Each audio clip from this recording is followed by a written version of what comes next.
Welcome back to our English first additional language lessons. And today's lesson, we're going to revisit visual literacy, where we are going to now analyze and remind our good selves on how to analyze, especially grade 12s, how to analyze visual literacy. Now, when you get to section C of paper 1, which is language, I normally tell you guys that these are collectible marks, advertisement, cartoons, and summary, because you write what you see. Now, visual literacy coming from the word viewing. It means that you write what you see. What you need, therefore, is the right techniques, the right concepts in order to analyze what is that you are looking for when you're analyzing a cartoon. Now, the first thing that you do when you get to this part, if not section of paper 1, you go to this note. The examiner is guiding you. In this cartoon, the boy's name is Calvin and the woman is his mother. It is important to establish, if not to know, the relationship between the characters that are portrayed in the cartoon in order to understand the storyline and in order to answer questions based on cartoon. Now, in this cartoon, we've got a boy who is Calvin and the mother and his mother. We don't know the name of his mother. Right. Now, the relationship between the two characters is that of a mother and a son.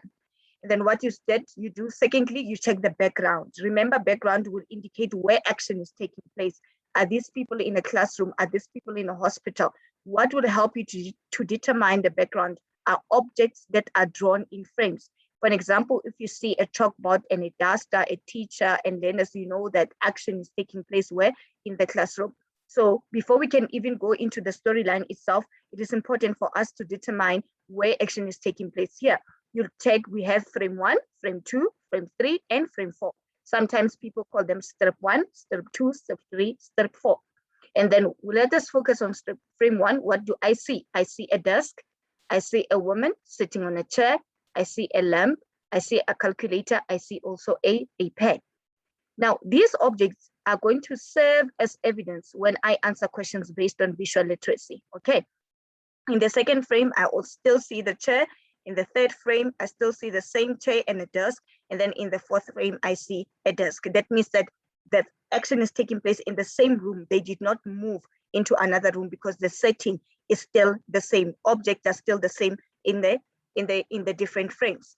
Now, remember that you rely on the characters' expressions, the manner in which characters are drawn, facial expression and body language together with the words of the character are going to assist you in answering questions based on visual literacy, because everything that you said must be backed up by evidence. And where is your evidence? Your evidence is in facial expression.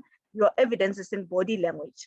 But however, grade 12, you don't answer by saying body language. You don't answer by saying facial expression. Those are broad concepts. You narrow them down to say from the facial expression, I'm going to concentrate on the eyes because the eyes are wide open. Or I'm going to concentrate on the forehead because I see that the forehead is frowned. So if you say body language, it becomes too generic. We don't know which body part you are referring to. So do not say facial expression, do not say body language. Rather, talk about those features, talk about those eyes, talk about those ears, talk about the eyebrows, talk about how the mouth is drawn. And then at times, a cartoonist can use what you call a caricature. What do we mean by caricature? It's an extended features, especially facial features of characters. Sometimes you see the head that is drawn is way too big, or you see a nose that is way too sharp, longer than the normal size of a nose. Then you know that in that cartoon, the cartoonist has used what you call caricature. And then know that after reading the storyline, you should be able to determine as to whether was this cartoon informative, was this cartoon educative, or was this cartoon humorous? It means that a humorous cartoon was just there to pass out a joke. And then in grade 12, you should be able to unpack to the examiner how the humor was created in the cartoon. How will you answer such question? You use the entire storyline to unpack the humor, whether humor used irony, whether humor used pun, which is a play on words, or double meaning when a single expression is interpreted differently by characters. That can also serve as humor, right? Now we go back to the cartoon. You start by noting so that you understand the relationship. We have studied the background. We can see that the mother sitting on a desk with a calculator and a pen. We now go to the storyline. What is happening in the frame one? The mother is saying, Calvin, will you run and get me my purse, please? I need a calculator. Calvin is saying, sure. The second frame, here you are. He has brought the purse to his mother. And the mother is saying, thanks. And then again in frame 3, now Calvin has faced the opposite direction and said, you see? And then in frame 4, we see a total different expression of the mother and the words, right? The mouth is how wide open. The words are how bolded with exclamation mark. I am not going to tip you, right? That's what the mother is saying. And she's furious, she's angry. Why? Where do I get my evidence to say the mother is furious and angry? The mouth is wide open. The words are bolded with what? Exclamation mark. And then Calvin here with a frowned forehead. If you can look closer to this, how the facial expression is drawn, the forehead is frowned. He said that, I see if I ever fetch anything again, right? So in essence, now, if I were to unpack the storyline, the mother asked Calvin to go and fetch a purse for her, and then Calvin brought the purse, and then he sort of distracted the mother with a son to grab his mother's attention because he wanted a tip, to say, but I brought you a purse, why don't you just give me a tip? And then the mom says, I'm not going to tip you, not today, boy. All right, now when you answer questions based on cartoons, good people, please practice what you call question interpretation in English. For 4.1.1, right? The examiner says, refer to frame 1. So that means that you are going to deduce your answers from frame 1. Choose the correct answer to complete the following sentence. In the context of this poem, the word purse means, is it A, cell phone, 2, handbag, 2, C, suitcase, and D, laptop? And in frame 1, he says that, Calvin, can you please bring me my purse? But you can see here is the purse in frame 3. So we see here is the purse in frame 3. So the suitable answer, of course, will be B, which will become what? A, handbag, right? And then we are still in frame 1. Question 4.1.2. What is Calvin's mother doing in this frame? Calvin's mother is sitting, calculating, or writing, because we see a pen and a calculator. You should always have evidence in cartoons. Calvin's mother is sitting on the desk with calculating, because there is a calculator and what? And a pen, right? So always back it up with what? Evidence. Now we go to question 4.2. So you must refer to frame 3. That means that the answer to question 4.2 will be deduced from frame 3. And then it says, explain why Calvin says, you see, you go back to frame 3. He went to fetch the purse. He gave his mother a purse in frame 2. And then now in frame 3 said, the reason he says that the correct, if not the suitable answer, said to grab his mother's attention, because remember, he wants a tip, to grab his mother's attention. So that's why he said, it was indeed to do what? To grab his mother's attention.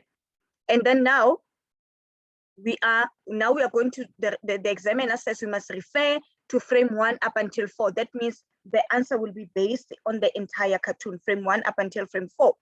In 4.3.1, explain how Calvin's attitude in frame 4 is in contrast to his attitude in frame 1. The key concept in this question is to show contrast. Contrast means difference. So in your answer, I should be able to say, Calvin is like this in frame 4, which is contrary or different from how he is in frame 1.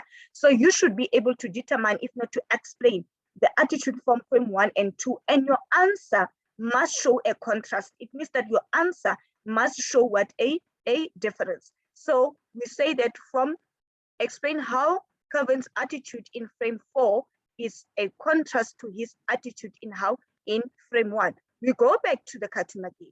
We'll study the posture, facial expression. He looks happy. He even said sure to go and to fetch his mother's purse. In frame 4, he has a frowned forehead. Why? Because he's angry that his mother did not give him a tip. So we say in frame 1, Calvin looks pleasant or okay or happy. He even said sure to his mother because he went to fetch, he was willing to go to fetch his mother's purse, which is contrary or different to frame 4, where he has frowned his forehead because he is disappointed or sad because the mother did not give him what? A tip. So if you are listening to my answer, I'm able to see the difference, that contrast between frame 1. You explain how he is in frame 1 in comparison to how he is in frame 2. So in frame 1, he looks pleasant because he said sure, meaning that he was willing to go to fetch a purse for his mother, which is contrary to frame 4, where he has frowned his forehead because he is sad. Remember, we are looking for attitude. He is sad or disappointed that his mother did not give him what? Did not give him a tip. Right. And then now 4.3.2, how does the cartoonist use a visual and a verbal clue to convey the mother's feelings in frame 4? Good people, we go again to frame 4. Remember, in a cartoon, the words of the speaker, the words of the character must correlate, must go hand in glove with the facial expression or body language. You cannot say to me that the character is sad, whereas the character is saying that I'm happy. That is a contradiction. The two must flow, they must feed from each other. Now we need what? Verbal clue. Verbal clue, we are going to check it but from the words. Let us go again and practice question interpretation. We need visual as well as what? Verbal clue. Visual as well as verbal clue. Those are two concepts. Don't only give one. Visual, here, facial expression by describing the facial expression. Verbal by describing how are the words. Now, the words I'm not going, this is how you answer. The words I'm not going to tip you are bolded with exclamation mark, 1 mark. The mother's mouth, and then the visual, the mother's mouth is wide open to show that the mother is angry or furious. Remember, I said everything that you give out as an answer must be backed up by evidence in visual literacy. And where do you get your evidence? From the words of the speaker, facial expression, and body language. However, you do not answer by saying facial expression. You do not answer by saying body language. You direct your answer to the specific feature that can assist you in backing up your answer. So in frame 4, the visual, the mouth is wide open. Verbal, the words I'm not going to tip you, we can enclose that in quotation marks, are bolded with an exclamation mark to show that the mother is shouting or is angry. So when words are written in a larger font in a cartoon, especially with the use of an exclamation mark, is to show that the character is shouting. And of course, the facial expression correlates with the words because the mouth is wide open, as well as even the forehead is frowned. Because if you can look closely, the eyebrows are sort of joined together to show that the forehead is frowned. That indicates that the mother is feeling, the mother's attitude is that of furious or shouting or even angry. Now the last question. Do you think Calvin's behavior is justified in this cartoon? Substantiate your answer. These are what you call grade 12. These are what you call open-ended questions. You need to substantiate your answer fully so. It means that your answer must be well beefed up in order to get the 2 marks.